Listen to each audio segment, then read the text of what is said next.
Rebecca Ryan is joining us right now. She's campaign director at Defund the BBC. Let's talk about what is going on, or what has been going on with Huw Edwards, Rebecca. It's amazing, the front page of the papers, you know, pleading guilty to these 3 counts of possessing these indecent images of children, one as young as 7 years old, it's believed, sent to him by a convicted paedophile. Absolutely disgusting images. The big questions, though, are now being pointed at the BBC bosses for the fact that they've admitted that they knew last November that he had been arrested on very serious charges. They carried on paying him until April, when he left the BBC, even got a 40 grand pay rise. He was on a whopping great 6-figure salary, and will have known about his charges. But yet no one else in the media, or indeed anyone else, knew about the charges until Monday, when the Magistrates Court he was appearing at actually listed the cases coming up this week. They kept it quiet. They carried on paying him. What do you make of it?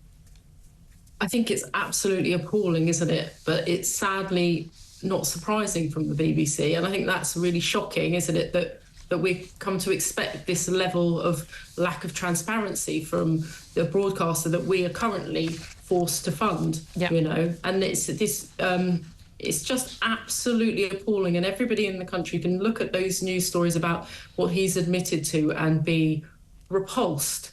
And yet... Yeah, he was the man that we trusted. I mean... He was presenting the news. He was, you know, he was there when, you know, royal weddings, general elections, the Queen's funeral by our side, and it turns out he's a complete wrong-un.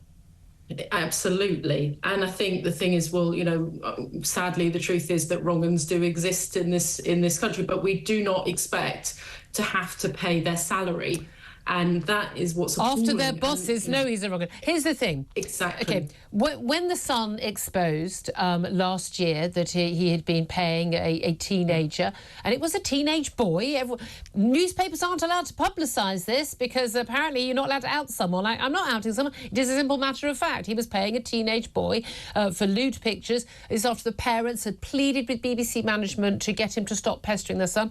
It has emerged that he was pestering other people as well. Anyone he came into contact with, it appears. This story has so many more tentacles. You know, the BBC didn't act in that case. This all emerged, and everyone had to protect him because apparently he needed some mental health treatment after his whole living a lie was exposed.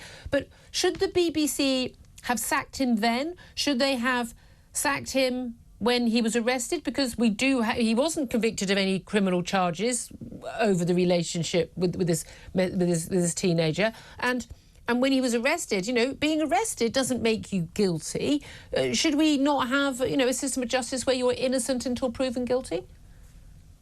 I think that, I mean, that is the case, but I think the thing is that it's about how the BBC covered this up, didn't they? They didn't want to. There has to be more transparency when one of their big talent, and this is in the national interest, is taken off screens because of these charges. And when we find out at the very last minute that this isn't to do with the initial allegation, these are other very serious charges, that the BBC knew about those, and they knew about those for months, and they continue to pay them. And I think they, you know, the bosses at the BBC need to sort of take a serious look at how they sit with that and how they can justify continuing to pay someone those huge amounts of money when we're the ones who are forced to fund it. Yeah, and that's the key thing. That we've had wrongdoing in other, you know, in other organisations, and some criminal, some not criminal, but we're not forced to pay the wages of those who not only do that wrongdoing, but also those who make those decisions. And that's where this is so galling, isn't it?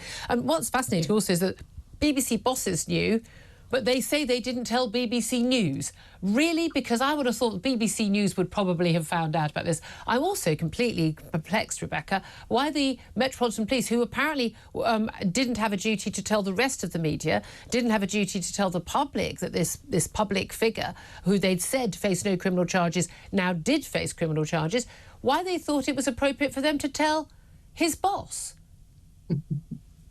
It does really raise some serious questions, doesn't it, about how these kind of establishment works and how, you know, things are moved to cover up. And I think the thing is with the BBC is this is not the first time, this is not the second time, this is not the third time that these kinds of allegations have been made about their so-called top talent. And this is why people are so frustrated, because, when this came down the line after, the numerous previous ones, they should have said, right, okay, we're going to get it right this time. Yeah. We owe it to the people that fund us to get it right this time. But they haven't. They've just continued as sort of business as usual. We continue to cover things up and hope it goes away. And they must have known that this was going to come back to bite them. It's just, as you say, such a failure of management. But again, when you'd mentioned your other names, look, some far more serious crimes being committed that we know about. When you talk about Rolf Harris, of course, Jimmy Savile. The cover-up of Jimmy Savile went on for decades, and they were even covering it up after he died. Exactly, and as you say, I mean, you've said there that they're far more serious crimes, but I think also there's sort of the distribution of these images. Actually, there is a child there being abused at the beginning of that, and he is creating a market for that by receiving those images. So it is part of as serious a crime, and it's totally appalling. Absolutely. Yeah. Rebecca, thank you very much indeed. Really appreciate that.